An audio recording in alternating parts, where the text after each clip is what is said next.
Salim Dharnidharan being extremely innocent because he's saying administration is the purview of the state government. Yes, it is. But it failed to do that administration is what the court has said.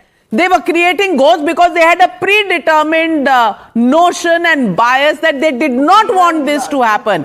Isn't that what the court has said? And is that a charge against the DMK government about their Sanatan hate, Sanatan phobia, and phobia of the Hindu culture?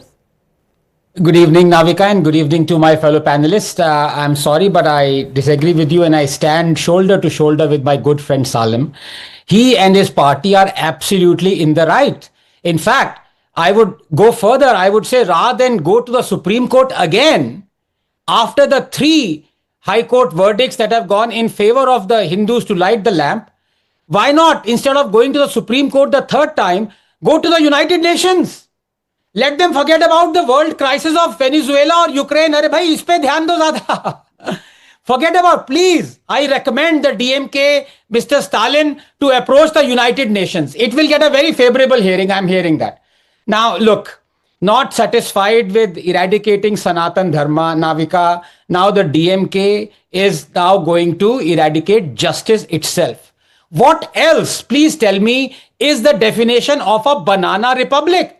Not once, not twice, but 3 times the High Court has ratified the judgment of Mr. Swaminathan, saying that because an NOC was given by the Dargah, the lamp that is on Hindu land, it is away by 15 meters from the Dargah. From the 1920 Civil Court judgment to 1930s Privy Court Council judgment to 1996 judgment to 2017 judgment, each judgment actually settles the matter once and for all in the favor of the Hindus.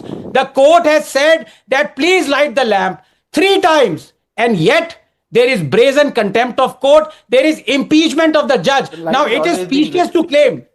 Please, it is specious to claim that the judge is being impeached not because of his order. I want to say, you brought in reasons of judge being compromising and having conflict of interest that are 2 or 3 years old. Why did you have to wait for the judge to pass this order to start impeachment proceedings? But now you need to give me 30 seconds. Navika, please, I beg of you. Because I do not want to ask questions from my younger brother Salim. Time has come for us to ask questions, me to ask questions from my elder brother Sudhanshuji. I want to ask him. I don't expect anything better from the DMK. They are anti-Hindu. Their DNA is anti-Hindu. Their fountainhead wanted to eradicate Brahmins. What more do you want? They want to eradicate Salah. But I want to ask you. The High Court judgment 3 times round has not been stayed. Yes, it is being heard in the Supreme Court. It has not been followed. What prevents you, instead of Sudhanshuji playing the perennial victim card, to mandate either the armed forces or the central forces to accompany a Hindu to light the lamp? What are you waiting for? Sudhanshu Trivedi ji, please answer. Please answer. Can the center not ensure this? Yes. I will answer both the questions. First, I would like to answer to what DMK member has said, then what Anand Ranganathan has said. What DMK spokesperson has said, he is saying that the any decision should be looked in the background or the context. So the context is very clear. Eradication of Sanatan Dharma was not any statement, but a consistent conference conducted by DMK government. And then they went to the extent of saying that it is a virus, corona, HIV. And more in context, I would like to say, this eradication of Sanatan Dharma started in 2022 in Tamil Nadu. Prior to that, in 2021, in the various global universities, which are known for the nefarious anti-India propaganda, conducted a conference dismantling global Hindutva. So it started from overseas, dismantling global Hindutva, mainly in the US universities, then came to Tamil Nadu, eradication of Sanatan Dharma, and now it has come in the full question. And on the issue of full swing. Now on the issue of question raised by Anand Ranganathan ji, definitely you have said, but once the constitutional apparatus has been finally exhausted, like for going to High Court, then the Supreme Court, then after that, definitely whatever is possible in the constitutional apparatus, government will take the action. But up till now, the status is that the judicial process, various steps of judicial process are still on there. So government will try to fight it on the. अरे भाई आप ऐसे क्या ना दिखा रहे हैं भाई? अभी हाई कोर्ट में गया है ना, अभी आप कहेंगे सुप्रीम कोर्ट से पहले पहले कार्रवाई हो जाए. सो इसलिए मैं आपसे कहना चाहता हूं आनंद रंगनाथन जी, ठीक है, for the sake of argument you can also give an argument that you are a little bit equivalent to everybody and attacking it. Can you name a single instance that on the basis of a high court, despite the Supreme Court has not been exhausted, the government should act? Because fair if question. you act anything in No. between, the Fair matter will point go to being Supreme made by Court. Sudhanshu Trivedi ji, because Anand Ranganathan, then everybody will say that law and order is a state subject and the government, central government is intervening into the rights of the state government. You know, Anand Ranganathan, there is a point in that as well. But let me. Has not been stayed. The judge said What central Anand Ranganathan is saying, it is like going into the trap with the DMK. The matter will get diverted and distorted. डरिए मत, आप डरिए मत. High court ने कहा है कि CISF लेके जाइए, ये और हाई कोर्ट का ऑर्डर स्टे नहीं हुआ. ज्यादा जस्टिफाइड होने की कोशिश मत करिए मेरे भाई. इस बात पे डर रहे हैं आप, मुझे समझ में नहीं आ रहा. आपने हाई कोर्ट का उल्लंघन क्यों कर रहे हैं आप भी? This opens another Pandora's box, and Anand Ranganathan, I would reserve my thoughts on that. But Tehseen Poonawalla, is it a pattern? Is it a pattern that we are now seeing that is happening in Tamil Nadu?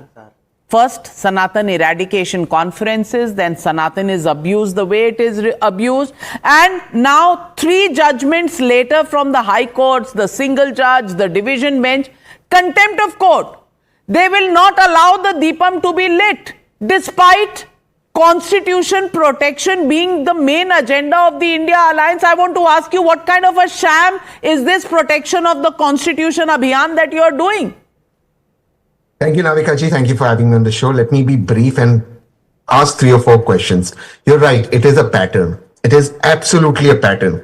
Come a state election where the BJP has no chance of winning or the BJP wants to create an issue, suddenly that state government becomes anti-Hindu, be it West Bengal, be it Kerala, be it Tamil Nadu. Is it a pattern? It is 100% a pattern. For 100 years, the Deepam has been lit at one particular spot. The BJP has been in alliance with both the AIDMK and once with the DMK. It's never brought up this issue. Why does it bring it up in 2025, 2026 at the eve of elections in Tamil Nadu? The reason is because it wants to polarize, so it sends somebody there. Now the third issue, law and order is DMK's responsibility. Is the court taking responsibility for something going wrong? Is the court saying that, okay, if anything goes wrong, we will take responsibility? And the fourth, charade. So Tehseen Poonawalla, there is a simple option. The court can, the government can hand over law and order responsibility also to the courts. The executive can go on chutti, the judiciary will manage. I will answer that question. But I just have one thing to say. The fourth charade that is spread, and I want your viewers of Times Now to Google, the justice who's being impeached, or there's the impeachment motion or the proposal for the impeachment motion, the word Deepam isn't there. He isn't being impeached for that. Now you may come up with anything that why is it being impeached now? My logic, one second, please don't make these condescending sounds over and up, please. I'm also speaking, I'm as respected a guest as Sudhanshu. So let me please make my point. If the point is that the BJP has no pattern and the BJP can today realize that something is wrong and can raise an issue, why can't the opposition say the judge was wrong and the judgments are wrong? Why are the standards different for the opposition? Now please answer one question. Why is it every state where the BJP finds it difficult to form a government, that state government, be it West Bengal, Kerala or Tamil Nadu, is anti-Hindu? Why does the BJP have one agenda? Why can't the BJP speak on any other agenda? All right. But Tehseen Poonawalla, considering you are such an honorable panelist on the show, I want to ask you, why do you lose your voice every time an issue of Hindu phobia is raised? Did the Congress party issue one single statement on the statements made by the DMK about eradication of Sanatan? There were no elections then. The BJP raised it. I'll answer that. The BJP raised it. Many people questioned you. Nobody from the India Alliance condemned the statements that were made. That's not true. Is that secularism? Is that secularism, sir? That's not true. That's not true. So Senior Congress leaders from Kamal Nath to Surjewala condemned it. Number one. Number two, do you know who the only person, please allow me to finish. Do you know who the only person right after that statement who met Mr. Stalin's son, the Deputy Chief Minister, Sports Minister, who made the statement of Sanatan being eradicated? The most honorable Prime Minister. He's the only leader who met him. Nobody else had a leader met him. I don't know what that